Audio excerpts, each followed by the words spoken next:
तरी दुकाळी कोणा नुवावी, कवनाची भुवये नुचलावी, आईसा भाव जीवी म्हणून उगा. मग प्रार्थिला विपाये, जरी लोभे बोलो जाये, तरी परिसदया होये माय बापू. ज्ञान्यांचे राजे, योग्यांचे माऊली, साधकांचे मायबाप, संत सम्राट श्री ज्ञानेश्वर महाराज ज्ञानेश्वरीमधील 13व्या अध्यायात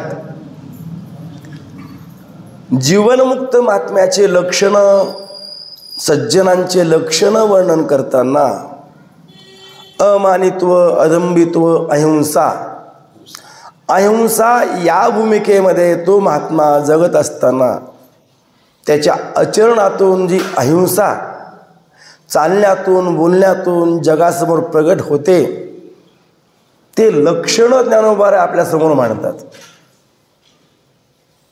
आपण चालण्यामधून त्याची अहिंसा पाहिली, आता बोलण्यातली अहिंसा आपण पाहत आहोत, त्याचाही काही भाग आपण पाहिलेला आहे. तो बोलत असताना तरी दुकाळी कोणा नव्हावी. दुकाळी शब्दाचा अर्थ शिव्या शाप. आपल्या शिव्या शापाच्या बोलण्याने कोणा करताही निर्धन, निर्वंश होण्याची वेळ येऊ नये. माणूस सभागती सहज बोलून जातो, पण योगायोगाच्या गोष्टी, कर्मधर्म संयोग, कोणाचं चांगलं होतंय, कोणाचं वाईट होतंय, असं होऊ शकतं. कर्मधर्म संयोगाने एखादी घटना घडली तर त्याचा शब्द माणूस आपल्यावर लावतो. बघा ना, तो मनला होता का नाही. त्यांनी म्हणण्यामध्ये आणि कार्य घडण्यामध्ये जर योगायोग साधला तर लोक त्याच्या बोलण्याला काय म्हणणार आहेत. जर चांगलं झालं तर उत्तमच आहे बाबा, पण जर वाईट झालं तर अवघड आहे. आपल्या शिव्या शापाने कोणाचं वाईटही होऊ नये आणि एखाद्या आशीर्वादाने कोणाचं चांगलंही होऊ नये. म्हणजे होऊ नये म्हणजे असं त्याचं कर्म त्याचं बरोबर आहेच आहे ना. आपल्या आशीर्वादाने आणि आपल्या शिव्याने त्याच्या कर्मावर काय बदल होणार आहे. भाव एवढाच आहे, तो जीवनमुक्त महात्मा आपले शब्द बोलत असताना कोणालाही शाप लागू नये, तळतळाट लागू नये आणि आपण एखाद्यावर एखाद्याचा चहा प्याला म्हणून असं भारावून जाऊन आशीर्वादही देऊ नये. आपलं कसं आहे, एखाद्याने जर लईच कोड कौतुक केलं, वर्णन केलं, जरा असणारं मन संतुष्ट केलं तर आपण भुलून त्याला आपण आशीर्वाद देतो. जर त्यांनी आपल्याला महाराज महाराज महाराज म्हणून असं लईच असणारं आदर सत्कार केला, मोठेपण दिलं, आपली जर असं आरती वगैरे केली, पाटावर बसवलं, पूज्य मानलं, तर आपणही भारावून जाऊन लगेच 2 पाय समोर करतो आणि त्यांनी पाया पडलं की आशीर्वाद देतो.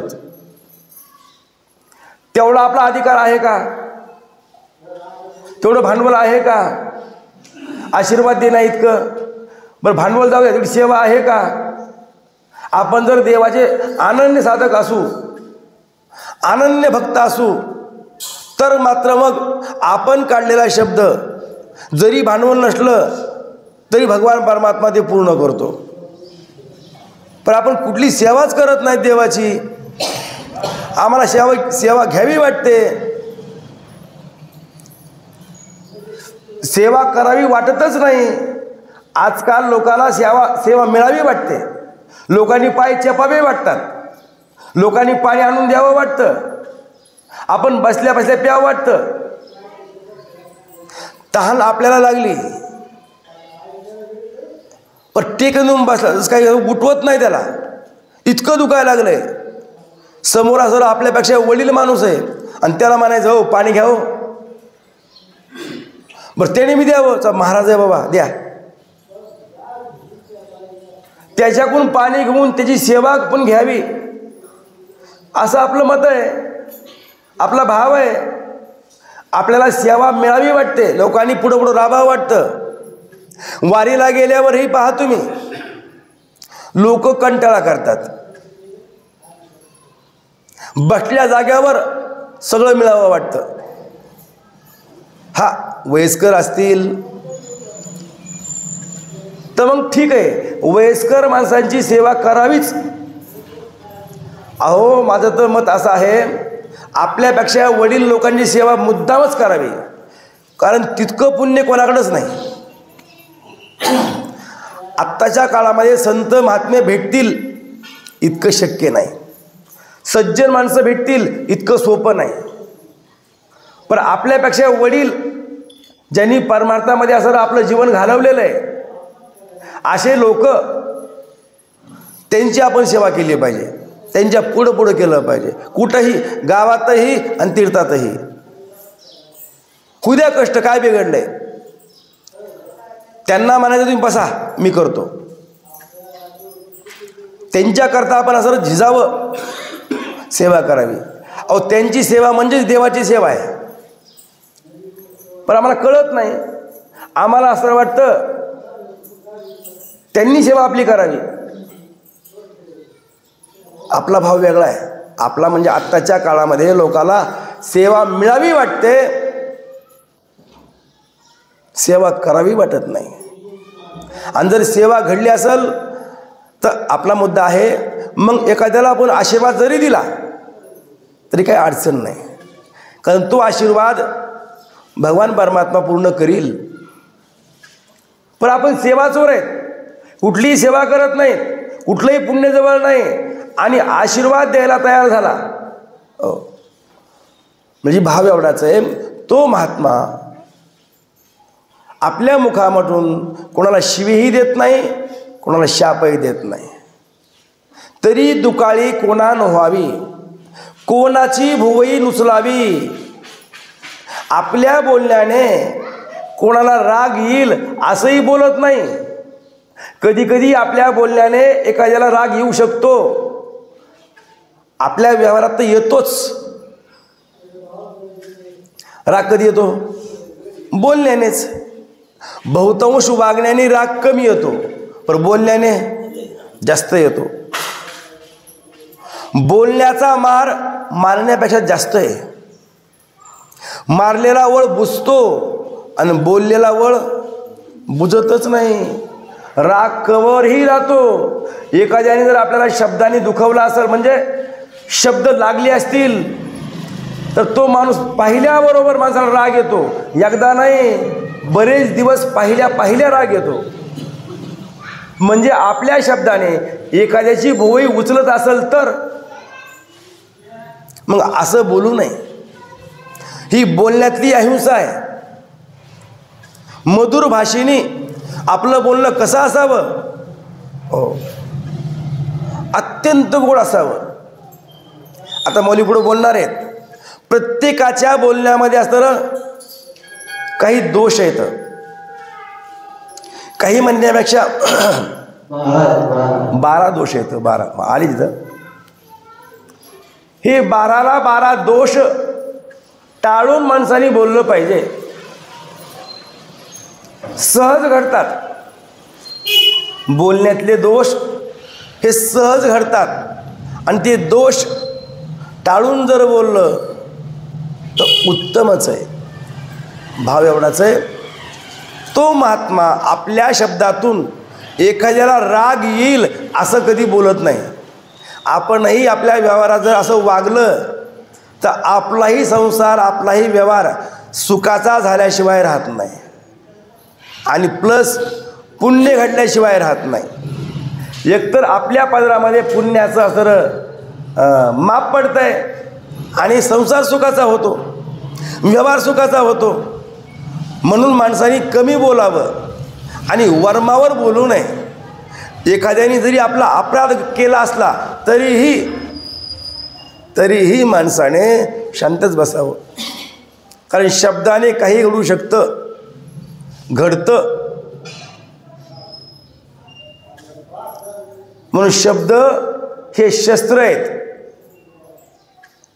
त्या शस्त्राचा योग्य वेळी आणि योग्य कामाला वापर करावा. शब्दरूपी जो बाण आहे, हा बाण एकदा सोडला की माघारी घेता येत नाही. आता निघाले शिव्या द्यायच्या, गुन्हा करायचा आणि पुन्हा म्हणायचं स्वारी बरं का. कुठली स्वारी आणली? माझ्या बोलण्याचा प्रयास केला. हो बोलायचं नव्हतं. हो हो नाही असं बोलत नाहीत लोक. ही आपली भाषा आहे मराठी. बरं एकदम सोपा शब्द स्वारी. इंग्रजांनी काय आणून ठेवलं की चहा आणि स्वारी. अहो चहाचं व्यसन सगळ्यात घातक.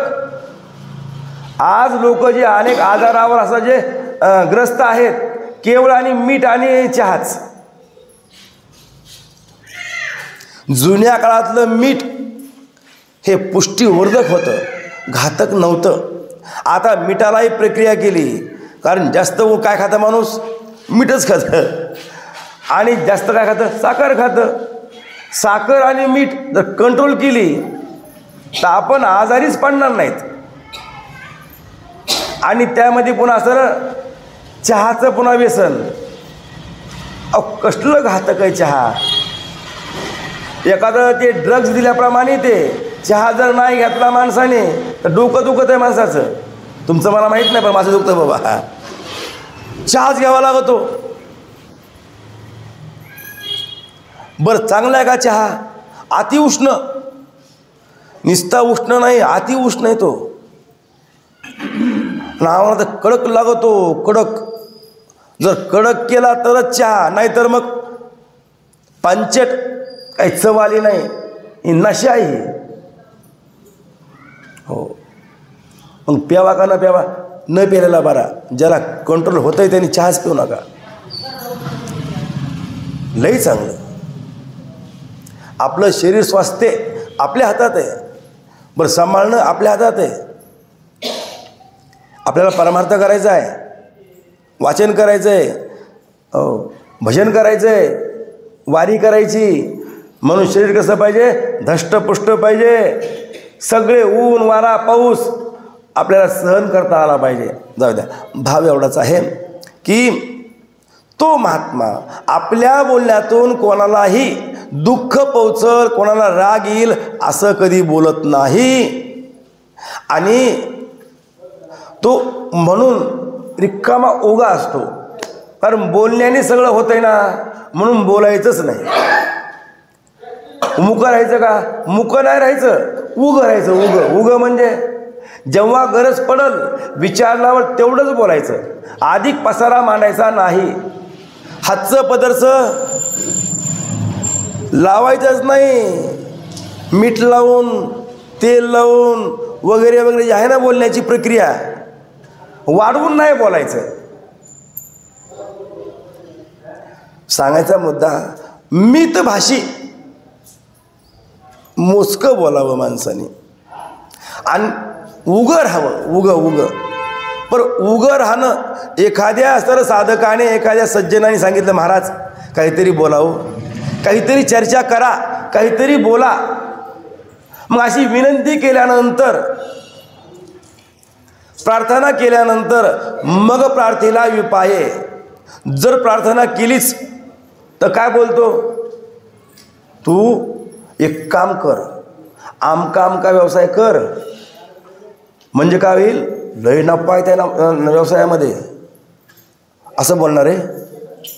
व्यवसायाबद्दल, व्यापाराबद्दल, घराबद्दल माणसं विचारतील, महाराज काय करावा? अवले प्रयत्न केले पण भांडणंच व्हायला लागलेत घरी. काय आहे का मंत्र? काय आहे का तोडगा? भांडणं होऊ नये म्हणून तोडगा एकच आहे, गपचूप बसणं, शांत बसणं. भांडणं होणारच नाहीत ना. सुनबाईने बडबड करून करून तोंड दुखन तिचंच. आपण जर बोलण्याला प्रत्युत्तर दिलं तर भांडणं होतील. भांड्याला भांडं लागलं तर भांडण वाजल ना. आणि नाही लागल्यावर काय वाजणार आहे? पण आम्हाला ऐकून घ्यायची पात्रताच नाही, सहनशीलताच नाही. भांडणं होणार नाहीत काय होईल? त्यांनी आर्य म्हणलं की आपलं कार्य आहेच. महाराजांना भेटल्यावर हे विचारावं असं कधीच नाही. संसारातलं विचारावं नाही. आपल्या उद्धाराबद्दल, माझा उद्धार होईल का? नेमकं परमार्थ मी कुठल्या मार्गाने करावा?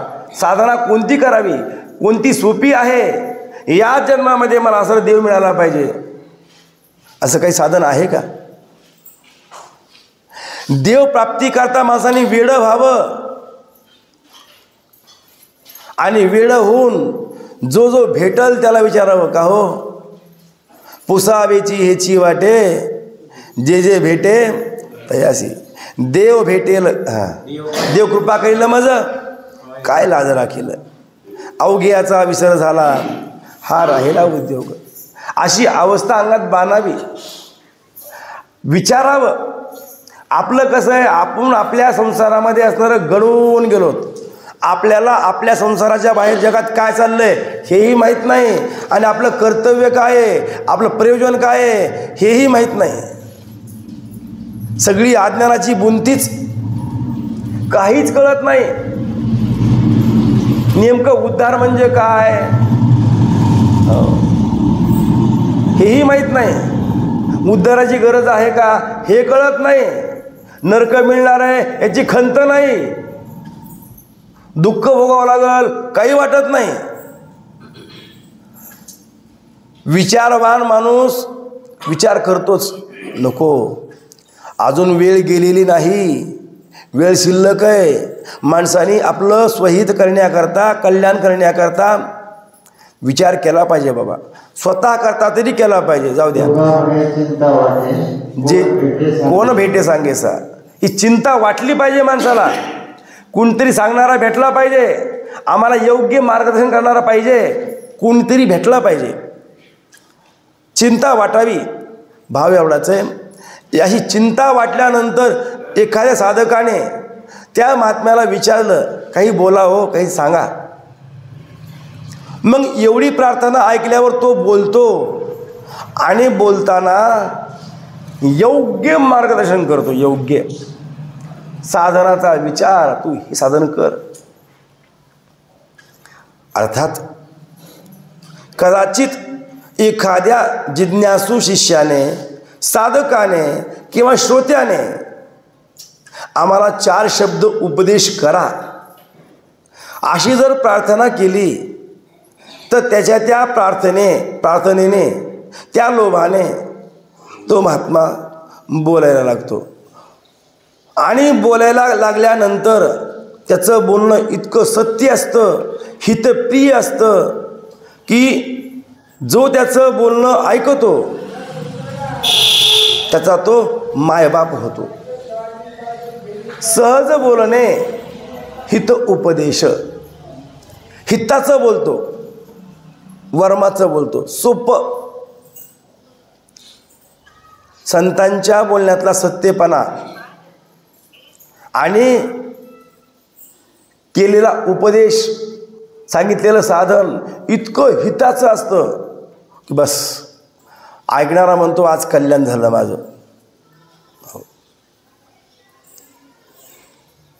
कृत्य झालो, विच्छा केली ते पावलो, तुम्ही संभाळिले संती, भय निरसली खंती. महात्म्यांच्या मुखातून जो उपदेश आहे, जे 4 शब्द आहेत, हे माणसाने जरूर ऐकावेत. जरूर. महात्म्यांच्या मुखातला शब्द कधी आपलं आवरण भेद करील सांगता येत नाही. कोणता शब्द आपलं अज्ञान घालवील सांगता येत नाही. म्हणून महात्म्याचा शब्द एकही माणसाने चुकू नये. पंढरपूरला गेल्यावर, आळंदीला गेल्यावर, पैठणला गेल्यावर माणसाने जरूर श्रवण करावं. एखाद्या विद्वान महात्म्यापेक्षा त्याची सेवा घडलेली निष्ठावान माणूस आहे असा जर महात्मा, आणि त्याचं जर आपलं ऐकण्याचा योग आला तर माणसाने जरी दर्शनाची वेळ असली टाळावी आणि ऐकायला बसावं. कारण दर्शन पुन्हा होईल, पण महात्म्याच्या मुखातले शब्द पुन्हा नाहीत. तो योगायोग असतो. तो शब्द जर आपल्या अंतःकरणावरलं जे आवरण जर दूर करू शकला तर परम कल्याण आहे. म्हणून महात्म्याच्या मुखातून निघालेला शब्द आपलं कल्याण करतो. याचा अर्थ तो आमचा मायबाप होतो. नाद ब्रह्मची मुसे आले की गंगा पै असलेले, पतिव्रते आले वार्धक्य जैसे. जर बोलायला लागला तो महात्मा. साधू बोलतच नाही, मौन असतो. पण जर बोलायला लागला, नाद ब्रह्मची मुसे आले, नाद ब्रह्मच जणू त्याच्या बोलण्याच्या मुशीमध्ये आकाराला आलं आहे, असं माणसाला अनुभवाला येतं. नाद ब्रह्म त्याच्या मुखातला शब्द ब्रह्मस्वरूपाचा असतो. ब्रह्मस्वरूपाचा. ऐकताना गोड, अर्थाने गोड, पचायला गोड, ऐकायला म्हणजे सगळ्या अर्थाने बघितलं त्याचं बोलणं तवाच पटतं माणसाला. सहज जरी बोलला पटतच. सामान्य नियम आहे. एखादा सरळ नवीन कीर्तनकार प्रवक्ता ज्यांनी सरळ ओवीना ओवी पाठ केली, अनेक अध्ययन केलंय, स्तोत्र किंवा आणखी अनेक सुभाषित, अगदी पटाईत आहे. हो, निपुण आहे बोलण्यामध्ये, कुठेही चुकत नाही, मोठी विद्वत्ता आहे, चतुर आहे बोलण्यामध्ये, हातवटी आहे बोलण्यामध्ये, एकदम उच्चही बोलतो आणि सामान्यही बोलतो असा. हो, आणि त्याचं आपण जर एखादा सरळ प्रवचन कीर्तन ऐकलं, तुम्हाला ते कीर्तन प्रवचन तुम्ही वाहवा मानणार बरं का.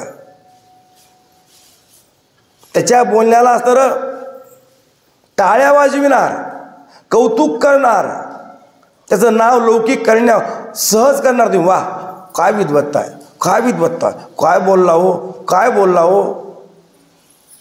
शास्त्र सुद्धा आम्हाला माहिती नव्हतं, तुम्ही सांगितलं काय विद्वत्ता आहे. परंतु एखाद्या सामान्य वारकऱ्याने ज्याचं अख्खं जीवन सेवेमध्ये गेलंय, भजनामध्ये गेलंय, पिकलेला माणूस आहे, सेवेने सर पिकून गेलेला आहे, ज्याच्या चालण्यातून, बोलण्यातून, बघण्यातून निस्ता सेवेचा गंध पसरतो आहे. परिपक्व अवस्था परमार्थातली.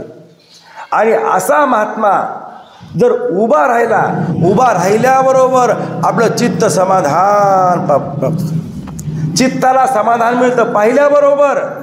आणि तो काही विद्वानाप्रमाणे प्रक्रिया मांडत नाही, अनेक तऱ्हेचं काय सर बोलतच नाही, सहज बोलतो. सहज आपल्या माहितीतला ओळखीचा शब्द तो बोलून मोकळा होतो, पण तोच शब्द आपल्या अंतःकरणाला आरपार घुसतो. साधूंचा शब्द अंतःकरणामध्ये माणूस सहज प्रवेश करतो. ही ताकद आहे त्या शब्दाची. अंतःकरणाच्या त्या वरल्या आवरणाला भेदन करून तो अंतःकरणात शिरतो शब्द. परिणाम वाटतो. वा बरोबर आहे महाराजांचं. महाराज म्हणले बरोबर आहे. शब्द ऐकल्याबरोबर वाटतं आपणही केलं पाहिजे, तसं वागलं पाहिजे. अंतःकरण बदलतं, बुद्धी बदलते. विद्वानांनी शब्द भारी भारी वापरले, सुभाषित वापरले, मंत्रतंत्र वापरले, प्रक्रिया वापरल्या, फक्त माणूस म्हणा वा लय मस्त बोलत हो, पण बदल झाला नाही, करावं वाटलं नाही. या महात्म्याच्या मुखातून सहज शब्द बाहेर पडला, सोपा शब्द बाहेर पडला, चित्त बदललं आणि परमार्थ करावा वाटला. ही ताकद आहे शब्दामध्ये. कुठलं तरी आपल्या पाठीमागं शिंदी माशाचे महाराज कुठले होते ना, शिंदी माशाचे नोकरीला होते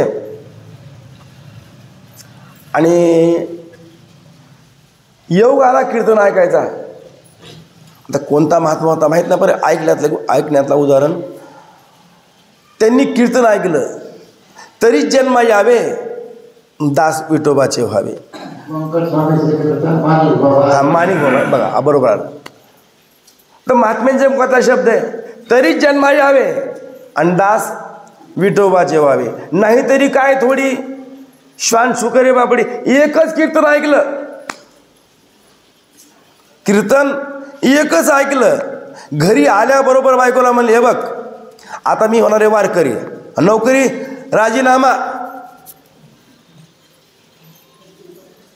शब्दाने एवढा परिणाम केला की नोकरीला राजीनामा दिला आणि बायकोला, नुसत्या नोकरीलाच नाही हो, घरालाही राजीनामा दिला.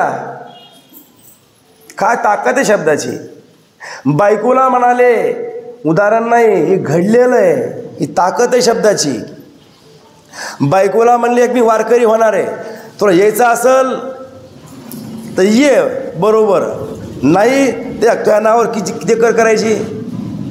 जी संपत्ती जी मी कमवलेली आहे मालमत्ता, तुला किती पाहिजे बोल. आता मी काय घरी परत येणार. केवढं वैराग्य आहे हे निर्माण झालं कशापासून, तर महात्म्याच्या मुखातून निघालेला शब्द. केवढी ताकद आहे शब्दाची. त्यांच्या पत्नीने सांगितलं मला यायचंय बरोबर, ही मालमत्ता नको. मग यायचंय ना तर मी पताका घेईल आणि पैसे तुला घ्यावा लागलं डोक्यावर. आणि अक्षरशः दोघंही निघले हो. केवढा त्याग आहे हा. त्याग जो अंतःकरणात निर्माण झाला कशाने, महात्म्याच्या मुखातला शब्द. मुद्दाम उपदेश केला नव्हता, सहज बोलले होते कीर्तनामध्ये. सहज बोलण्यातूनही माणसाच्या अंतःकरणाला लागतं, काहीतरी करावं वाटतं. ती खरी साधुता. तो शब्द नाद ब्रह्मची मुसे आले की गंगा पै असलेले, किंवा गंगेचे पाणी जणू त्याच्या पवित्र बोलण्यातून, बोलण्याच्या रूपाने उसळत आहे असं वाटावं. त्याच्या बोलण्यातला पवित्रपणा. की गंगा पै असलेले, गंगेचं पाणी पवित्र आहे, सर्व काळ पवित्र आहे. गोमूत्र पवित्र आहे, तुलसी दल पवित्र आहे. ही पवित्र असलेले जे पदार्थ आहेत त्या पदार्थापैकी गंगेचं पाणी अति पवित्र आहे. मग त्या पवित्रपणाप्रमाणे तो महात्मा जर बोलायला लागला तर त्याचा शब्द पवित्र असतो, विटाळलेला नसतो, निर्दोष असतो. किंवा पतिव्रते आले वार्धक्य जैसे. हा धर्म सोपा नाही. शेवटीला आणि शेवटपर्यंत पातिव्रत टिकावं, मग पहा त्या माऊलीची शक्ती. हो, तुका म्हणे पतिव्रता तिची देवावरी सत्ता. पतिव्रता माऊली आपल्या जीवनामध्ये आपले पती हेच परमेश्वर आणि त्यांची सेवा हीच ईश्वर सेवा, या धर्माने जीवन जगत असते. स्वामी काज गुरु भक्ती, पितृवचन सेवा पती, हीच विष्णूची महापूजा, अनुभव नाही तुझ्या. पतिव्रता माऊली म्हातारी व्हावी, वार्धक्याला यावी.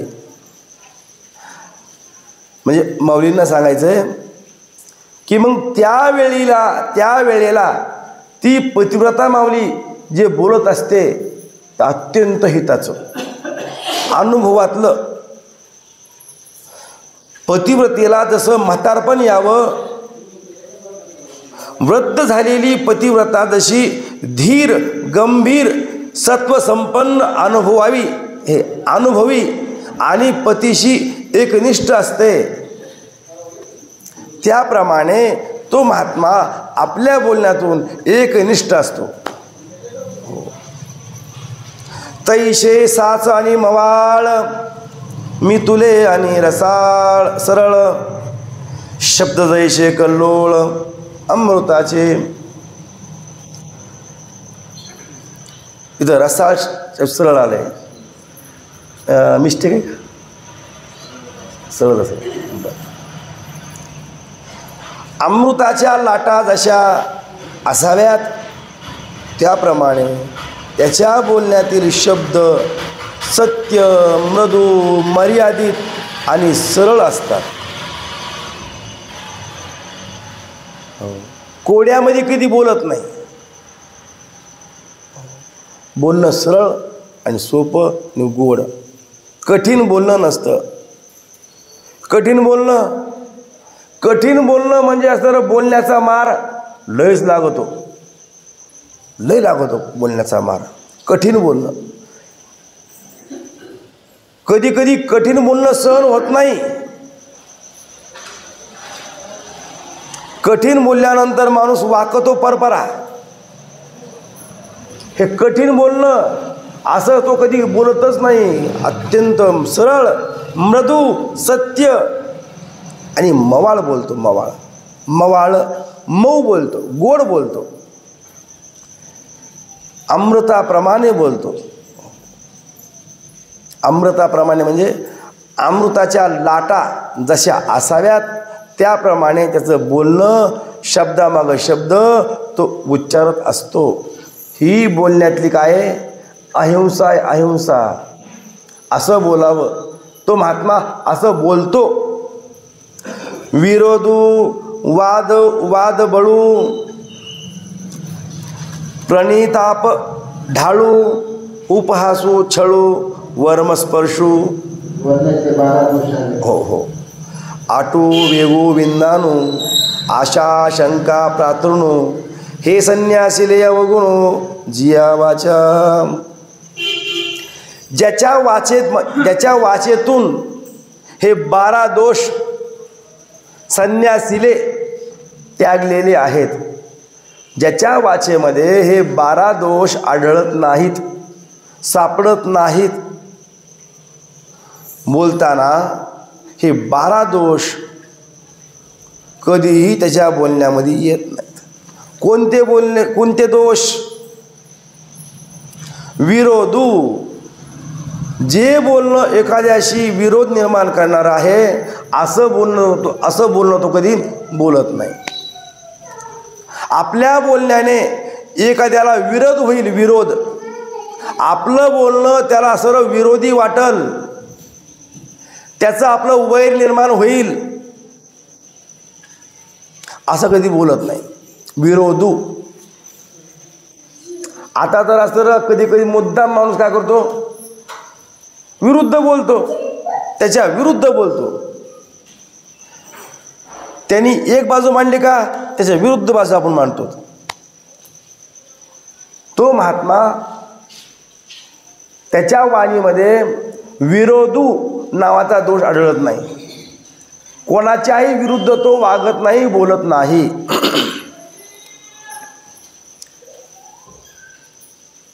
दुसरा वाद. वाद वाद वाद म्हणजे भांडणं. भांडणाला उत्तेजन देणारे बोलणे. आपल्या भाषेमध्ये तेल ओतणे. आपल्या भाषेमध्ये एखाद्याचं भांडण फक्त सौम्य असेल आणि तिसरा माणूस गेला आणि तेल ओतलं तर भडका होतो. तेल म्हणजे कोणतं?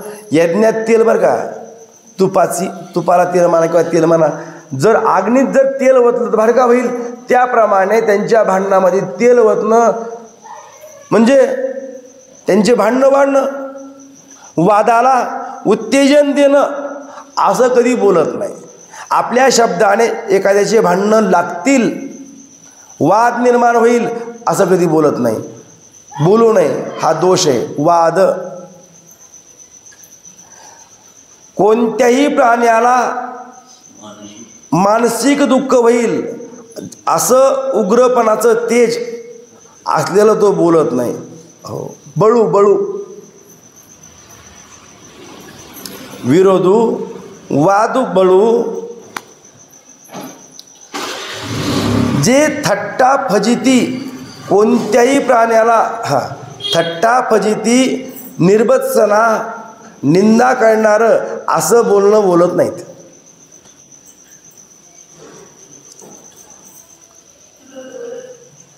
थट्टा आपण करतो, थट्टा मस्करी आपण सहज करतो. आपल्या बोलण्यातून एखाद्याची फजिती होईल, निर्भत्सना होईल, निंदा होईल असं तो बोलत नाही.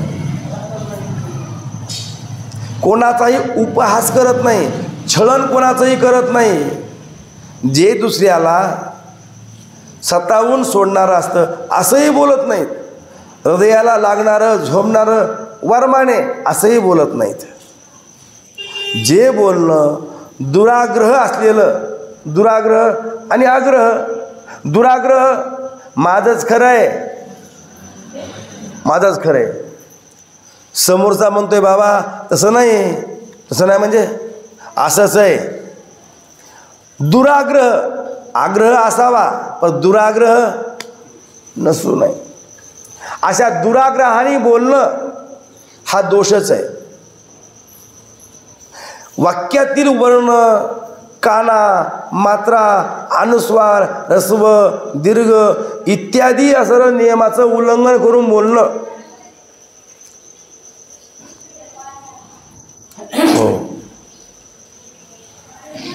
आटू वेगू विंदाणू.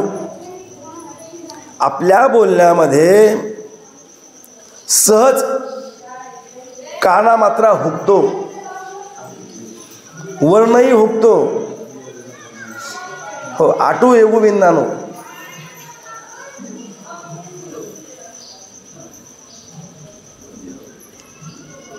उच्चार धर्म गळून जातील इतका वेग असतो. आता आत्ताचे मंत्र बघा, एखादा जर असं पंडित किंवा ब्राह्मण देव जर मंत्र म्हणायला लागले तर ते मंत्र आपल्याला कळतच नाहीत. का कळत नाहीत? अतिवेग असतो, अतिवेग. अतिवेगाने मंत्र म्हणल्यानंतर त्या मंत्रातले काना, मात्रा, उच्चार, वर्ण वगैरे वगैरे असणारं जे काही उच्चार शब्द आहेत वेगामुळं म्हणल्यामुळं कळत नाहीत माणसाला आणि चुकीचे होऊ शकतात. त्यांच्या पाठ असतंय त्यामुळं ते सहज बोलतात. सहज जरी बोलले तरीही असणारं काना मात्र हुकतोच. म्हणून वाचताना बोलताना उच्चार स्पष्ट असावा आणि उच्चार स्पष्ट येण्याकरता शांत बोललं पाहिजे.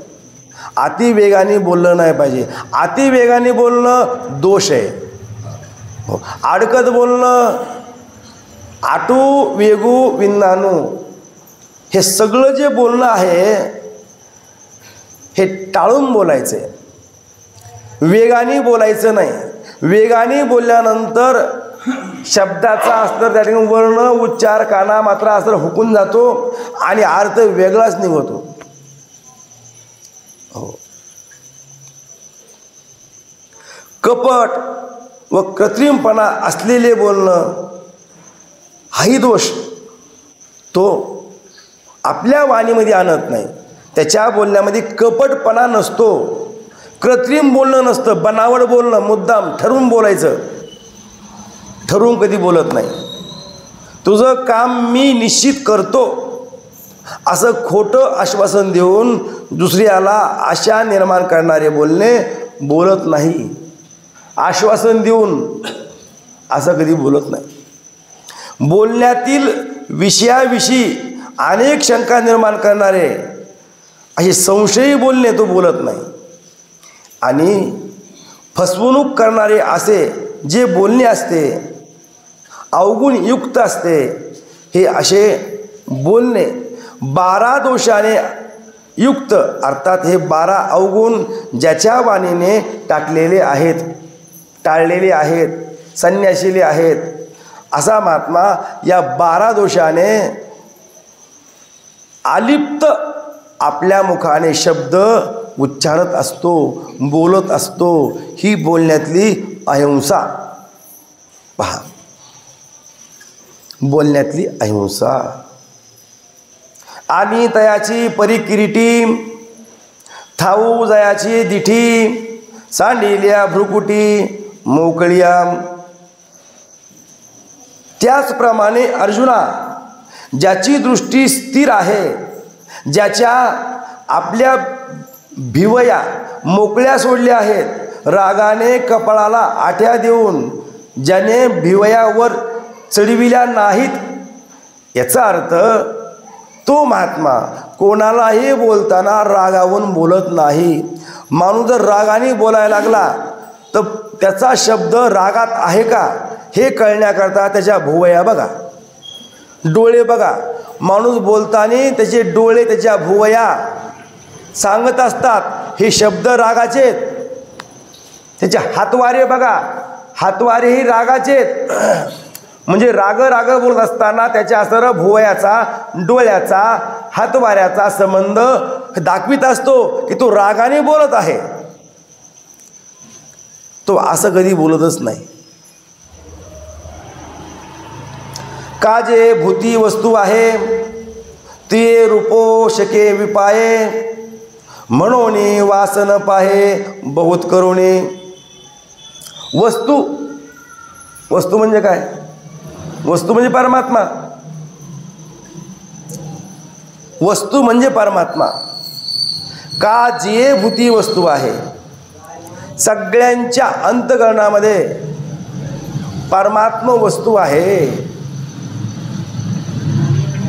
सर्वांच्या हृदयदेशी मी अमुक आहे ऐशी, ऐशी ती वस्तू का मी, ती वस्तू, ती वस्तू म्हणजे मी आहे. वस्तू तर माऊली म्हणतात भूत मात्रामध्ये परमात्मा वस्तू आहे. या वस्तूला आपली दृष्टी खोचू शकेल म्हणून बहुत करून जो कोणाकडेही टक लावून बघत नाही. बघण्यातला हा त्या ठिकाणी अहिंसेचा भाग. बघण्यातही तो कसा बघतो? सगळ्यांच्या अंतःकरणामध्ये परमात्मा तत्व आहे. आपल्या दृष्टीने त्याला असं आपली दृष्टी खोचक होईल म्हणून राग राग बघत नाही, डोळे मोठे करून बघत नाही, डोळे वटारून बघत नाही. ही बघण्यातली अहिंसा. का जे भूती वस्तू ऐसाही कोणेके वेळे, भीतरले कृपेची निबळे, उघडून या डोळे दृष्टी घाले. असं असूनही कोण्या एखाद्या वेळी आतल्या कृपेने बळाने डोळे उघडून कोण्या एखाद्या कृपापात्र शिष्यावर दृष्टी घातलीच, म्हणजे एखाद्यावर तर पहिली गोष्ट डोळे उघडून बघतच नाही, डोळे मोठे करून बघतच नाही. ऐसाही कोणी एके वेळे, पर तरीही एखाद्या वेळेला आतून कृपा जर असं उत्पन्न झाली अंतःकरणामध्ये, अंतःकरणात कृपा उत्पन्न झाली की याचं कल्याण करावं, मग तेव्हा तो डोळे उघडतो आणि डोळ्याने नुसतं पाहतो. कृपा कटाक्ष न्याहाळिले, आपुले पदी बैसविले, बाप रुक्मादेवर विठ्ठले भक्ता दिले वरदान. निश्चित डोळ्याने जरी न्याहाळलं, डोळ्यांनी पाहिलं तरी आपलं कल्याण होतं. संतांची दृष्टी आपल्यावर जरी पडली तर आपलं असं कल्याण होतं. त्यांच्या पाहण्यातही आपलं कल्याण आहे. तरी चंद्रबिंबोनी धारा निगता नव्हती गोचरा, परी एक सरे चकोरा निगती दोनवे. तर चंद्रबिंबापासून अमृताच्या धारा निघताना त्या डोळ्याला दिसत नाहीत, परंतु त्या योगाने चकोराला एक सारखी पुष्टता निर्माण होते. चकोरा चंद्रामृत फावले, येरा आण देऊन काय वाहिले. हे चंद्र अमृताच्या धारा डोळ्याने दिसत नाहीत, पण चकोर पक्षाला पुष्टी बांधल्याशिवाय राहत नाही. तसं महात्म्याचं बघणं, दृष्टी ही कृपेची असते. हे सामान्य लोकांना कळणार नाही, पण बघितल्यावर तुष्टी पुष्टी बांधल्याशिवाय राहत नाही. तैसे प्राणियासी होय, जरी तो काही वास पाहे, तया अवलोकनाची सोय कृमीही नेणे. त्याप्रमाणे प्राण्याला आनंदाची पुष्टी प्राप्त होते. जर कोणाकडे टक लावून पाहिल तर त्या पाहण्याचा प्रकार कुर्मीलाही समजत नाही. कुर्मी आपल्या दृष्टीने केवळ पिलांचंच पोषण करते, व्यावहारिक पोषण तेही व्यावहारिक पोषण करते, परंतु ज्ञानी पुरुष आपल्या दृष्टीमात्राने सर्व प्राण्यांचं पारमार्थिक पोषण करतो. म्हणून ज्ञानाच्या दृष्टीचा चमत्कार कुर्मीलाही कळत नाही. ज्ञानी महात्मा जर बघायला लागला तर आपलं पारमार्थिक कल्याण होतं. पारमार्थिक कल्याण हा दृष्टीतला काय आहे? दृष्टीतला अहिंसेचा भाग आहे. दृष्टीतली अहिंसा, बोलण्यातली अहिंसा, चालण्यातली अहिंसा. माऊलींनी तो महात्मा सगळ्या अवयवामधून त्याच्या व्यवहारामधून त्याची अहिंसा प्रगट केली. चालण्यातून अहिंसा, बोलण्यातून अहिंसा, पाहण्यातून अहिंसा.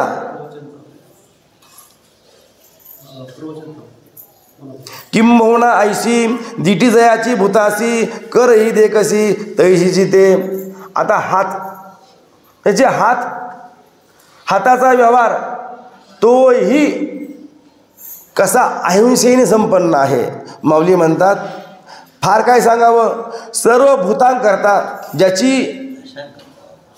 ज्याची अशी कृपादृष्टी असते त्याचे हात देखील तसेच कृपाळू असल्याचे तुला दिसून येतील. जर असर माथ्यावर पाठीवर हात ठेवला एखाद्या महात्म्याने, नुसता हात जरी ठेवला तर कल्याण होतं.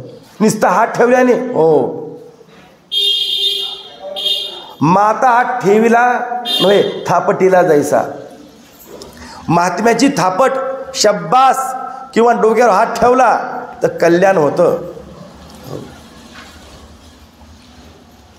तरी होऊनिया कृतार्थ, राहिले सिद्धांचे मनोरथ, तैसे जयाचे हात निर्व्यापार. सिद्ध पुरुषांचे मनोरथ सफल होऊन शांत होतात. त्याप्रमाणे ज्याचे हात सफल असल्यामुळं कर्तव्यरहित असतात. हो. अक्षमे आणि संन्याशीले का निरिंधन आणि विझाले, मुकीने घेतले मौन जैसे. एखादा मनुष्य भोग भोगण्यास असमर्थ आणि त्याने पुन्हा सर्व संग परित्याग केलेला असावा, किंवा जाळण्यास सरपण नसलेला अग्नी आणि तो पुन्हा विझलेला असावा, अथवा जन्मल्यापासून मुखा आणि त्याने पुन्हा मौन धारण करावं. हे जसं तसं तो महात्मा आपलं जीवन जगताना बोलण्यातून, चालण्यातून, हातातून, प्रत्येक क्रियेतून आपली अहिंसा तो प्रगट करत असतो. आणखी अनेक प्रकारे माऊलींनी ती अहिंसा त्या महात्म्याच्या जीवनामधली आपल्यासमोर ठेवलेली आहे. आपण चिंतन उद्याला करू. कुंडली कबरदारी विठ्ठल, पंढरीनाथ भगवान.